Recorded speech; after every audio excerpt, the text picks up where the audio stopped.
Welcome to your first weekend update of the 2022 calendar year.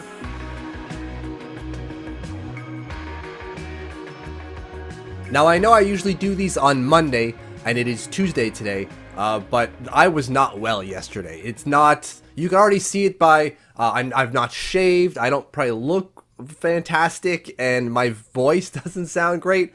I did not have a good day yesterday. I'm at about 55% good today. I don't think it's COVID, but it is what it is. I'm basically staying to myself and self-isolating, so hurrah. But let's get through this weekend update. So here's what happened within the Islanders prospect pool over the weekend. So that's December 31st, Friday, January 1st, Saturday, and January 2nd, Sunday. Here's the stat line for just about everyone that played over the weekend, or at least the ones that stand out enough to at least mention. There's a bunch of players that played and maybe they didn't do anything at all. So here's the ones who did something, and then I've picked out two players to talk about who did more or that we should specifically talk about.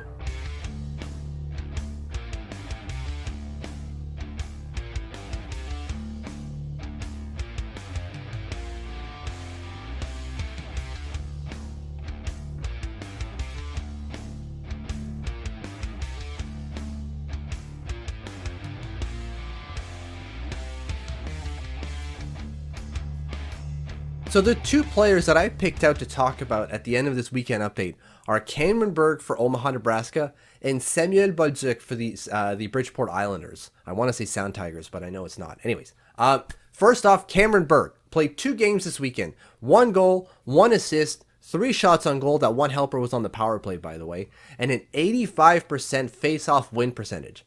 And he just didn't take like 1 or 2 draws. He took 20. Won 17 of those 20 draws. I mean, he only lost 3 over a weekend.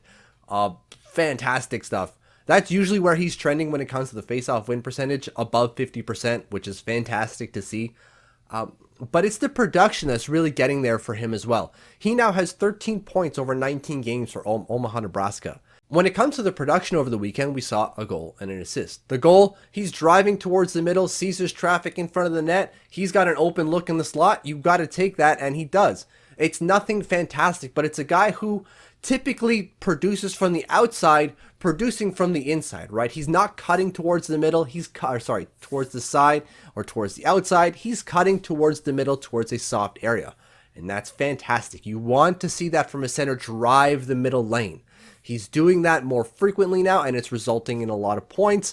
In his first year in college hockey, we saw him produce at the USHL level, right? Had 58 points, my goodness, in 51 games. I thought it was 31 for some reason. 58 in 51 games.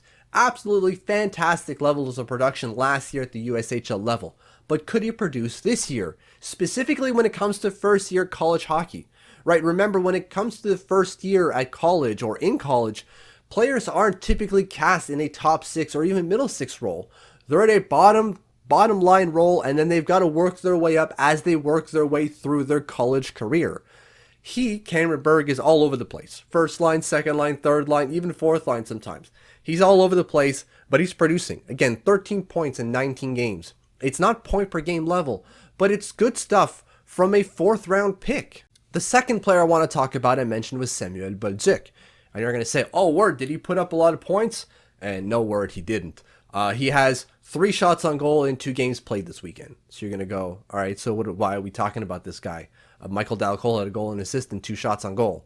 Well, to be fair, we've talked about Michael Dalcol enough, and I think we already know where Michael Dalcol is in terms of his career, that I don't really need to talk more about him necessarily. But when it comes to Bolduc, he's got 21 games played on the season and has 0 points. Last year, in 24 games, he had 14 points at the AHL level. So what gives? I'm going to delve deeper on this subject on a specific video, but just over the weekend, the reason I'm bringing this up is because his game is trending in a better way. He's having a more impactful role on games, even if he's not putting up points. He's standing out more in a more positive way than he was before. He's still not great. He's still getting blown by when it comes to defensive coverage at the end of games, but he's still, for the most part, standing out in a positive way. He's trending in a better position. And that's what you want to see from a guy who's got no points, right? And had a bunch of points last year. You want to see his game at least trending in a better direction rather than not so much, right? So things are trending well for Samuel Bolduc. That doesn't mean he's having a good year and we should all be happy.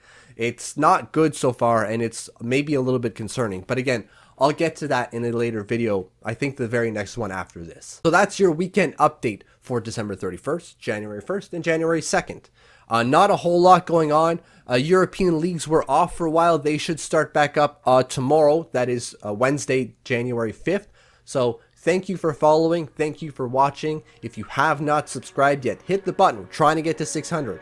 And if you have, thank you, thank you, thank you.